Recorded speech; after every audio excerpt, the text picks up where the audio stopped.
Dios le bendiga, mis niñitos de poder desde lo alto. Le damos gracias al Señor por un día más de vida. We give thanks to God for one day of life. En esta hora vamos así a empezar nuestra clase bíblica, pero vamos a hacer una oración antes de empezar la clase bíblica, ¿ok? Así que por favor les voy a pedir que cierren sus ojitos. Please close your eyes. We're going to start praying for the class, ¿ok? Amantísimo Dios y Padre Celestial, te damos las gracias, Señor, por un día más de vida, Señor, Padre amado. Te damos las gracias, Señor, por esta oportunidad, Dios mío, Señor, que tú nos concedes, Dios mío, Señor, de aprender tu palabra una vez más, Dios mío. Te pedimos, Señor, que seas tú hablando en nuestras vidas, Señor, que seas tú dándonos abriendo nuestro entendimiento para poder entender tu palabra, Dios mío, Señor, y poder ponerla en práctica, Dios mío, Señor. Te damos las gracias en esta hora, en el nombre poderoso de Jesús. Amén. Amén. Santo Dios, aleluya. Así, vamos a comenzar la clase y se encuentra en el capítulo 17, que se titula ¿De quién es esa moneda? Whose coin is that? Ese es el tema de hoy. That's the theme of today. Y nuestra base bíblica se encuentra en Mateos 22, del 15 al 22. Matthew chapter 22, verse from 5 to 22. Y dice así, con la bendición del Padre, del Hijo y del Espíritu Santo. Amén. Entonces, se fueron los fariseos y consultaron cómo sorprender en alguna palabra. Y le enviaron a los discípulos de ellos con los herodianos, diciendo: Maestro, sabemos que eres amante de la verdad y que enseñas con verdad en el camino de Dios, y que no te descuidas de nadie, porque no miras la apariencia de los hombres. Dinos pues, ¿qué te parece? ¿Es lícito dar tributo a César o no? Pero Jesús, conociendo la malicia de ellos, les dijo: ¿Por qué me tentáis, hipócritas? Mostradme la moneda del tributo. Y ellos le presentaron un denario. Entonces les dijo: ¿De quién es esta imagen y la inscripción? Le dijeron: de César. Y les dijo: Dad pues a César lo que es de César, y a Dios lo que es de Dios. Entonces, el versículo para memorizar en el día de hoy es: procura con diligencia presentarte a Dios aprobado como obrero que no tiene de qué avergonzarse. Be diligent to present yourself approved to God, a worker who does not need to be ashamed. Gloria a Dios, aleluya. Entonces, antes de empezar la clase, pues le tengo la pequeña historia.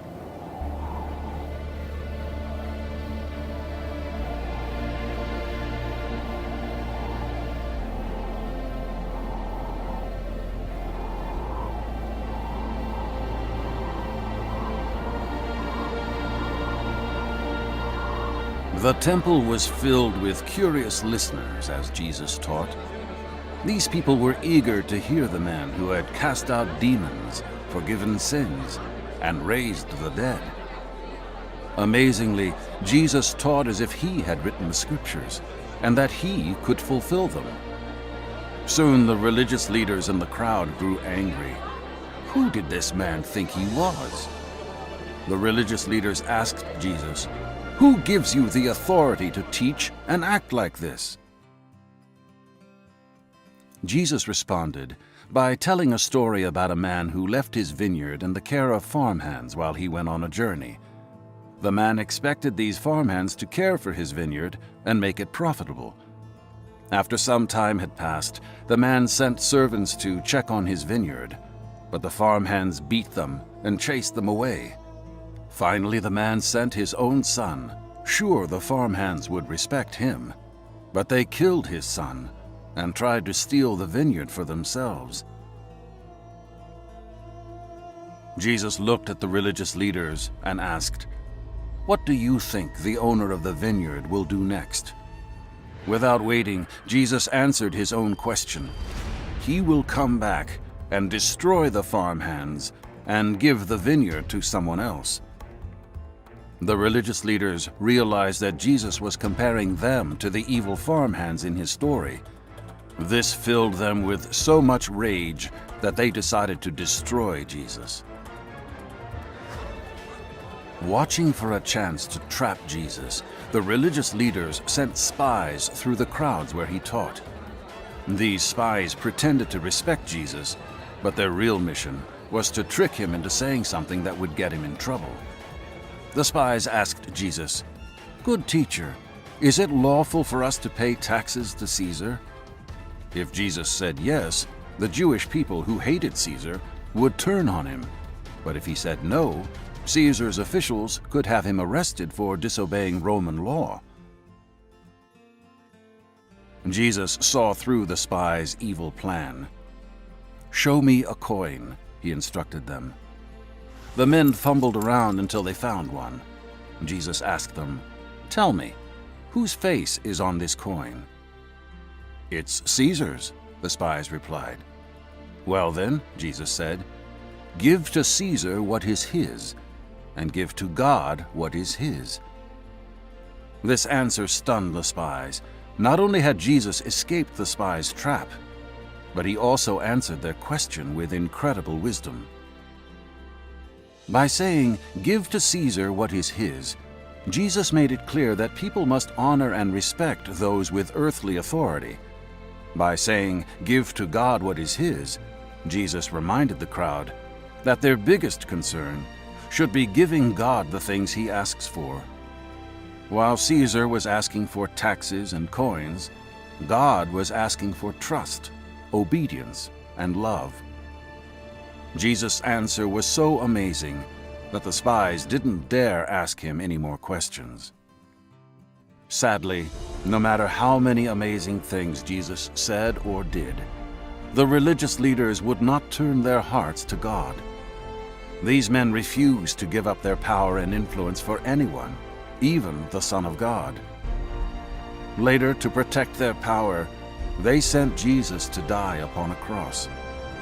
But 3 days later, Jesus rose from the dead and showed, just as he had taught, that the power and authority of God is far above all others.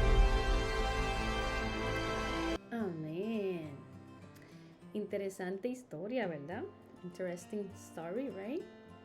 So, what a tax is? ¿Qué es los taxes? A tax or a tariff is an amount of money that each person must pay to the government of a country. During this time, Jesus was on earth. The Jews were ruled by the Romans, who used the money they collected from the Jews to enrich themselves and continue to dominate them. To stop being slave would be the ideal for all the people suffering from the mistreatment and humiliation of the Romans. But that was not the case. It was convenient for some to remain under that dominion due to a personal interest.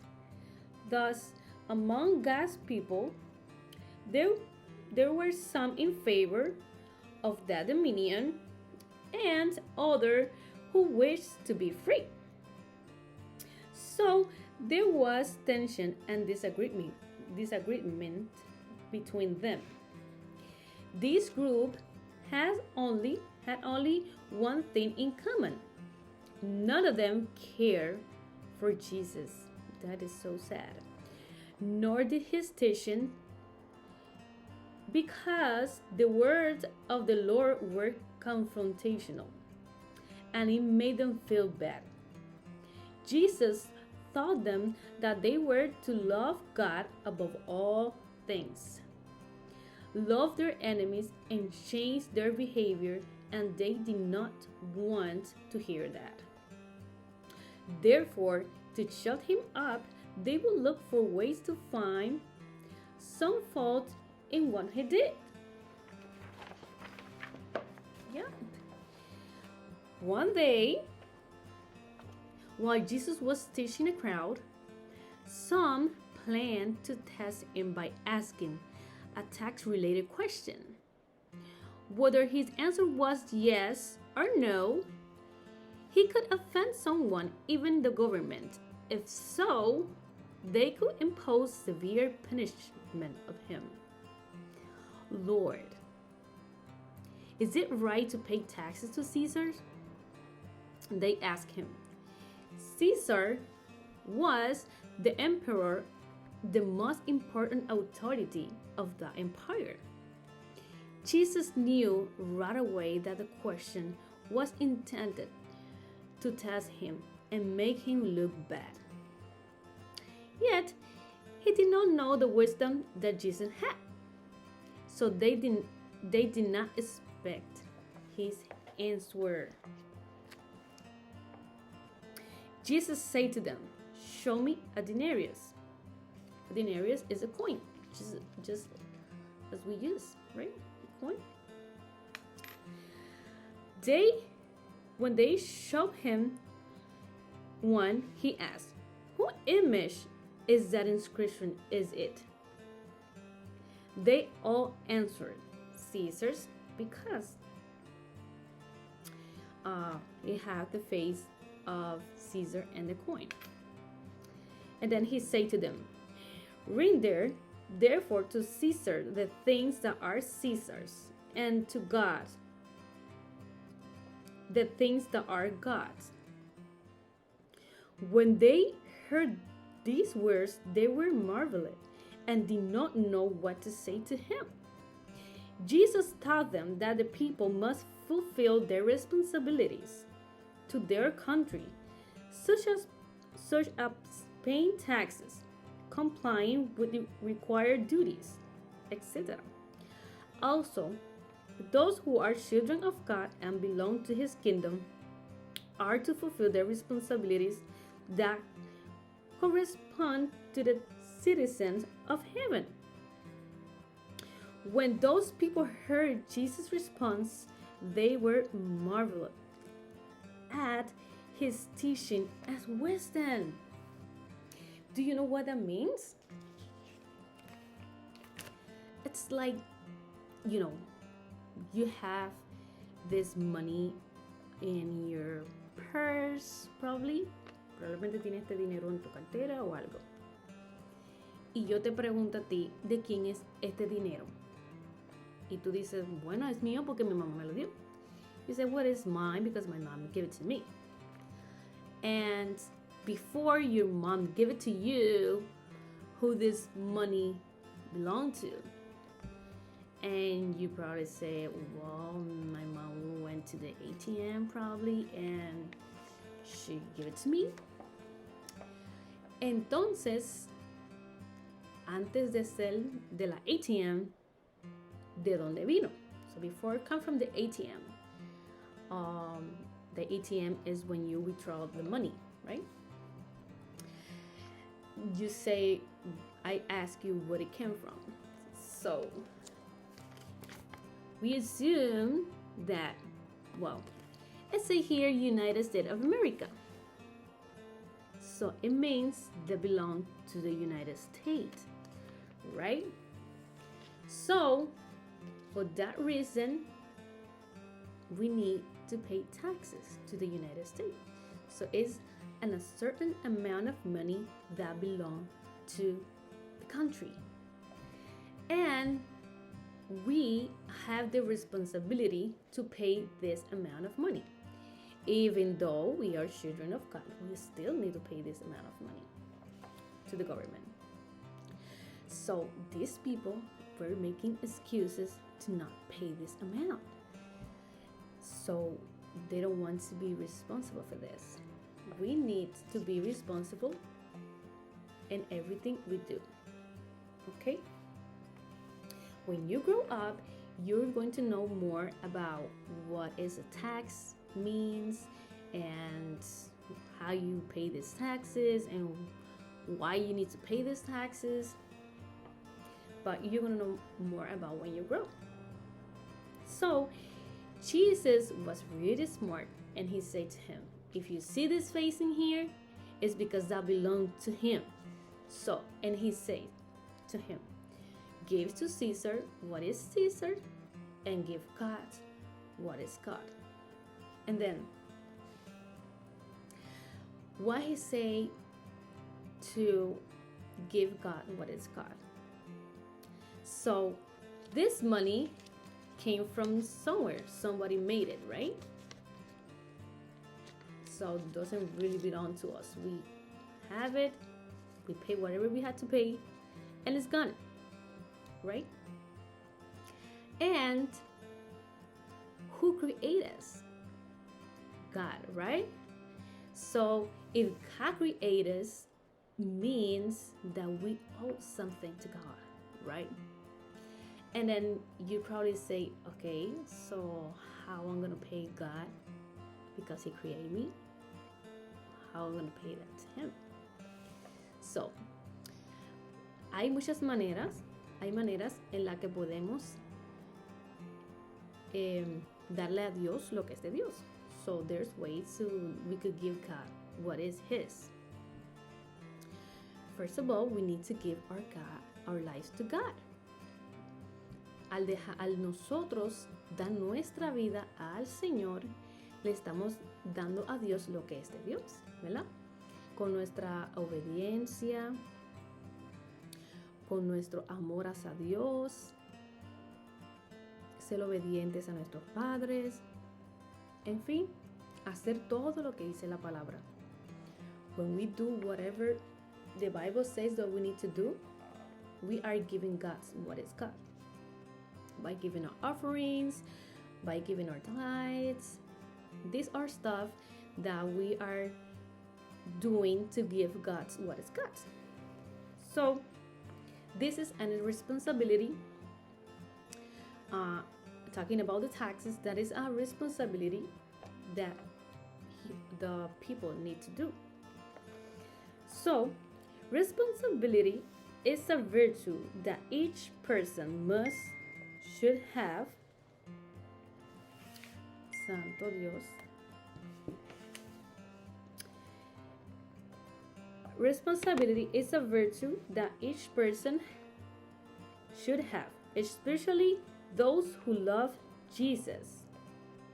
We have to be responsible for our actions, belonging, and those we have in our care. We all have different types of responsibilities as a citizen. Students, sons, daughters, athletes, brother or sister, Christian, member of a congregation, etc. Jesus taught about this when he said, give Caesar what is Caesar's and God what is God. So, hasta aquí es esta lección. Espero que la hayan entendido. Traté de explicarla lo mejor que pude. Yo sé que esto es un tema un poquito complicado para ustedes, ya que pues son palabras un poquito grandes. I know this is a little bit complicated.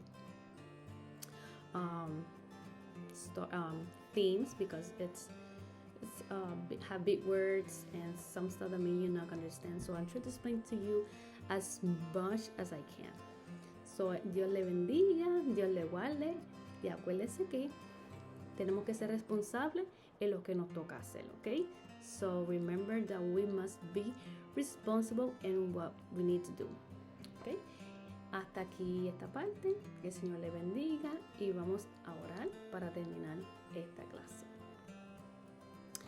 Amantísimo Dios y Padre Celestial, te damos las gracias, Señor Jesús, por esta clase, Dios mío, Señor, que tú nos has permitido escuchar. Te pedimos, Señor, Padre amado, que tú nos des la sabiduría para poder entenderla y que la podamos poner en práctica. Te damos las gracias, Señor, en este día Y ahora, Señor, te pedimos, Señor, que tú nos sigas guardando, nos sigas protegiendo de todo mal y de todo peligro, Señor. En el nombre poderoso de Jesús. Amén y amén. Que el Señor le bendiga, que el Señor le guarde.